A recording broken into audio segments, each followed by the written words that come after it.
On this day, I see clearly.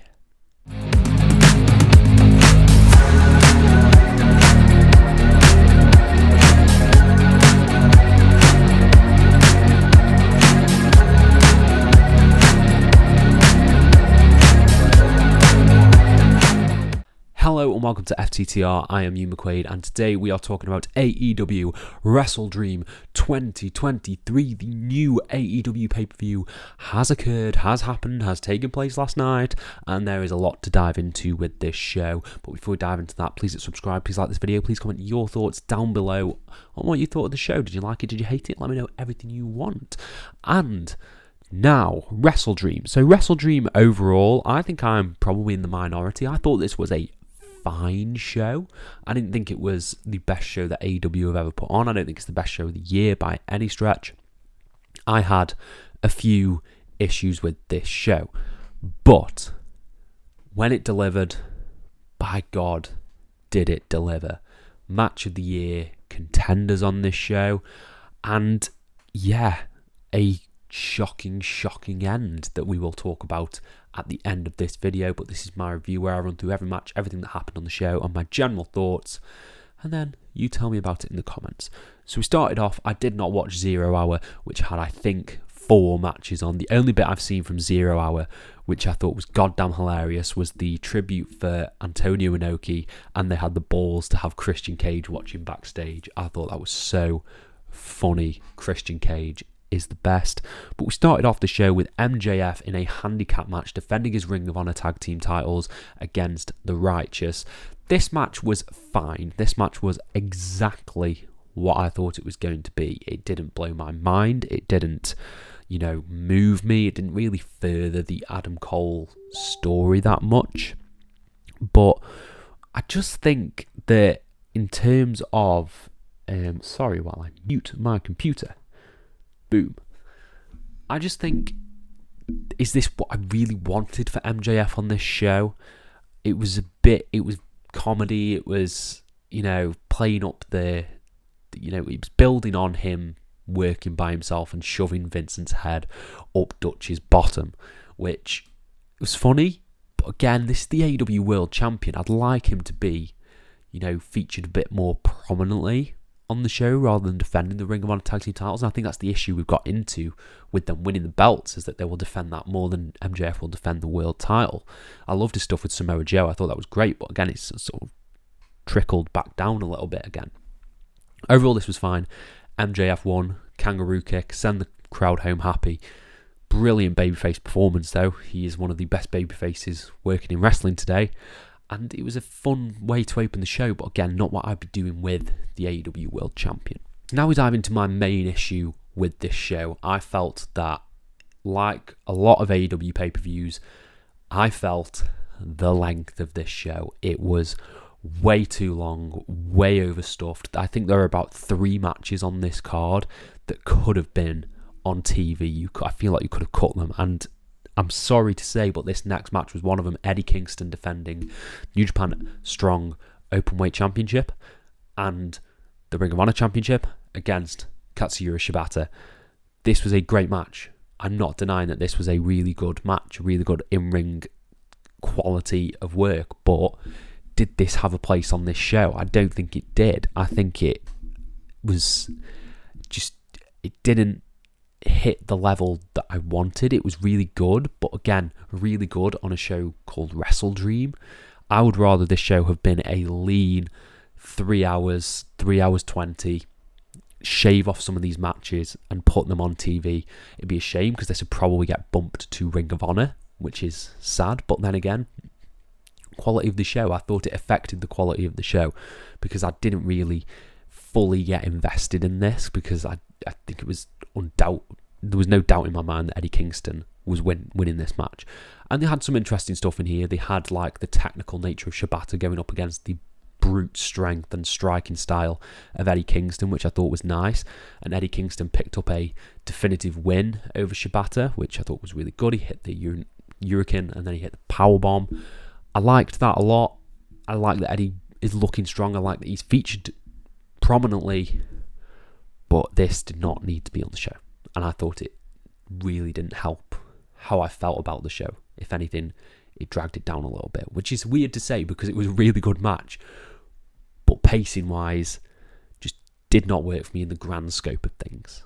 Then we got a really, really good match. I really enjoyed Julia Hart trying to get the TBS title of Chris Statlander. I think Julia Hart has come on just leaps and bounds since she first debuted in AEW, and she was incredible in this match. Some really cool spots, like Chris Statlander clocking Julia Hart in the face and mist spewing everywhere. I thought that was really sick. A really cool Hurricane Rana, like, display of strength from Chris Statlander, but agility from Julia Hart, which looked great, and a really fantastic finishing sequence in which Julia Hart hit the moonsault for an incredible near fall on Statlander. Just got her foot on the rope, and then it looks like she's going to get the win. She's going for her Heartless finisher, which is like a crucifix kind of thing. Statlander powers her through that, hits a tombstone, stands back up, and then hits the Sunday Night Fever for the win. I think they personally should have pulled the trigger on Julia Hart here and given her the belt. Chris Statlander, I don't really feel like she has much of a character. She's just a good wrestler. That's it. So I think now, particularly with what's going on apparently with the ratings and stuff like that with Julia Hart, that she's getting all these views and people are tuning in for her segments, I think they should have pulled the trigger and put it on Julia Hart. But it was a really fun match. Julia Hart didn't lose anything by not winning the belt. I just think wrong winner in this scenario, but a really, really fun match. But again, problem, only women's match on the main show. Come on, Tony Khan. Then we got the 4-way tag team match for the opportunity to face FTR or just get a tag team title shot in the future, as the Lucha Brothers took on the Guns, took on the Young Bucks, took on Orange Cassidy and Hook. This is another match that I thought was really, really good, but I don't know if it necessarily belonged on the show. I get you want to have the Young Bucks on the show, and you want to have the Lucha Brothers, the international champion, on the show. You want to have Orange Cassidy and Hook and everything, but I thought this could have been a really solid like TV main event. Granted, in the last sort of 5 minutes, it got into that next level pay-per-view quality gear, which I thought was just fantastic. But yeah, again, I just don't think it didn't necessarily need to be there. Controversial opinion, I know. And if you want to get into my other controversial opinion, the MVPs of this match were the goddamn Guns, because they were fantastic in their heel work. They have also come on leaps and bounds from where they were last year when they were tag team champions. Did that happen this year? Maybe. Surely not. Feels like a lifetime ago. But I thought they were fantastic. Trying to pin each other was brilliant. The way I think it was Colton Gunn ran round and knocked everyone off while Hook was in submission. You got a dueling Northern Lights sequence between Hook and Matt Jackson, which I thought was great. And then you just got into insane spots from Nick Jackson and Penta and Orange Cassidy and Hook and everyone at the end, which was just bleeding cool. Super kick party everywhere. The other talking point coming out of this is that I thought they were doing a very similar angle to the tag match that happened at No Mercy when Tony D'Angelo got injured, because Ray Phoenix sort of crumpled and got injured in this match as well, but he never came back. So I hope he's okay. I hope he recovers perfectly fine and everything is okay, but he didn't come back into this match, and the Young Bucks picked up the win. Seemingly we're getting FTR Young Bucks 4, which I think where we ended it all in makes sense. It makes sense that we're going to get a redo of this and hopefully a stipulation added. I'd like to see 60-minute Iron Man match between the two. Just put a cap on it. 60-minute Iron Man match to main event Full Gear, and that is how you close the Young Bucks FTR chapter. I think that works wonderfully. It really just closes the book on this story. Yeah, fun match, but could have potentially been a TV main event. Then we got one of the best matches of the night. Swerve Strickland took on Hangman Adam Page. In the opening few minutes or so of this match, I wasn't necessarily into it. The dynamic with Swerve being the good guy because he's in Seattle and Hangman being booed was very weird. I'm not used to seeing Hangman being booed, but they put on a barnstormer of a match with Swerve trying to take out the arm of Hangman so he can't use the buckshot, and Hangman desperately trying to take out the hand of Swerve Strickland that he injured with the pen on Dynamite. It was brilliant. It was absolutely brilliant, and was truly a coming out party for Swerve, showing that he does deserve to be a main eventer. I really liked some of the spots in this, like the buckshot lariat with the injured arm, really took Hangman off his game. I like that they were playing up that the crowd was taking Hangman off his game because he's not used to this sort of hostile environment. And Swerve just hit insane move after insane move and got hit with insane move after insane move, like a dead eye on the steel steps. Swerve managed to take out the arm. He hit a 450 splash and a brutal stomp on the apron to the arm to really sort of take out that ability of his. And then the finish was really good. It was so Hangman hits the buckshot and Prince Nana puts the foot of Swerve Strickland on the ropes for a really good near fall. Ref then goes to bar Prince Nana from ringside. Hangman gets clocked with the crown of Prince Nana, and then Swerve hits two. What does he call it? What did I write down? House calls. He hits 2 house calls and a JML driver for the win. Perfect. Swerve needed to win this. This was Swerve's match to lose, and it was utterly tremendous that he won. Main event Swerve Strickland incoming, and I don't think Hangman loses anything from this, but this was one of my favourite matches of the night. Then we got the biggest culprit of match that did not need to be on the show. I love Ricky Starks, I love Wheeler Yuta, but they did not need to have this match at all. This was 10 minutes, entrances included, maybe 15, that could have just been lopped off and put on Collision or Rampage or Dynamite. It did not need to be here. It really didn't. Nothing sort of got furthered in this other than a definitive win from Ricky Starks, who hit the Rochambeau on Wheeler Yuta while staring dead on at Jon Moxley. I wonder if that's where we're going. We're going to get Jon Moxley versus Ricky Starks. I would have thought maybe Moxley would go the International Championship route when he comes back from injury, but he hit the Rochambeau and is staring dead on at Jon Moxley. So I think that's where we're going with this. I didn't really have much to say about this match because genuinely I couldn't think of anything.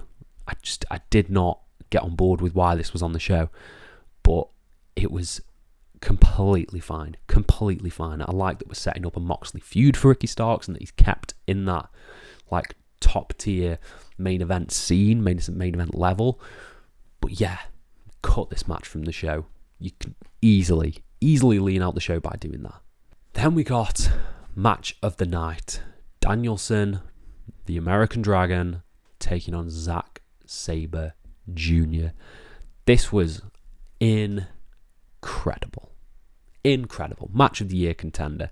I loved this. I went into this fearing that I might find it boring because I thought it was going to be heavily technical wrestling, and it was. But my God, did they make it just glorious to watch. The transitions, the counters, the storytelling, Danielson working over the leg of Zack Sabre Jr. and Zack Sabre Jr. working over the arms of Bryan Danielson.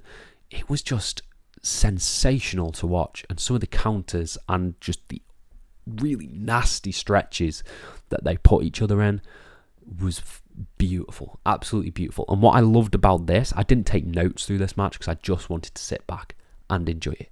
But what I loved the most is that I feel like they left a lot in the tank for a rematch down the line. I would love to see Zack Sabre Jr. versus Danielson at Wrestle Kingdom.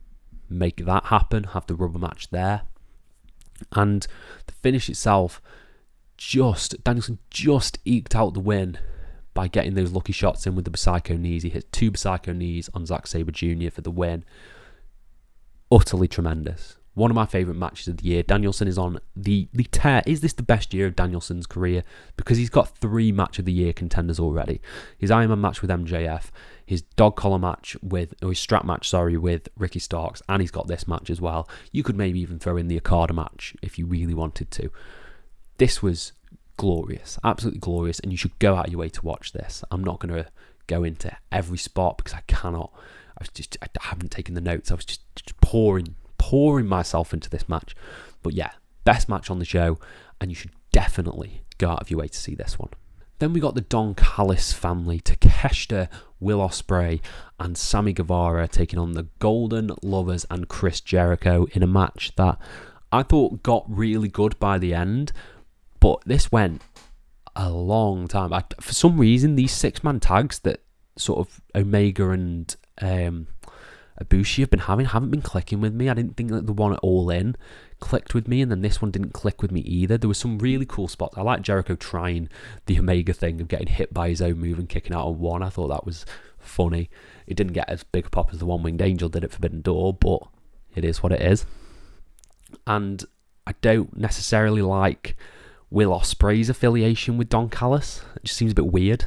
Like I like my Will Ospreay to be leader of the United Empire, but he's affiliated with the Don Callis family. I don't really know. But this was really sick. There were some sick moments in this, like Ibushi standing up to square up to everyone, just clocking Will Ospreay down, clocking Sammy Guevara out, and then going into a hockey fight with Takeshita and hitting some brutal looking lariats on each other. A really cool diving cutter from Sammy Guevara to Omega. And yeah, the Don Callis family, as I think we all assumed, picked up the win here with Sammy Guevara pinning Jericho. I have no issue with that. No issue with that. You're setting up this heel faction. You got to give them the win. Jericho only loses nothing by losing. So yeah, this just didn't hit me. Essentially, it didn't hit me as much as I wanted it to. I thought it was good and interesting, but it's just not as good as I wanted it to be. And I think that's the issue with some of the matches on this card. They just weren't as good as I wanted them to be, and maybe I hyped myself up a little bit too much, and the show was too long. But yeah, cool 6-man tag.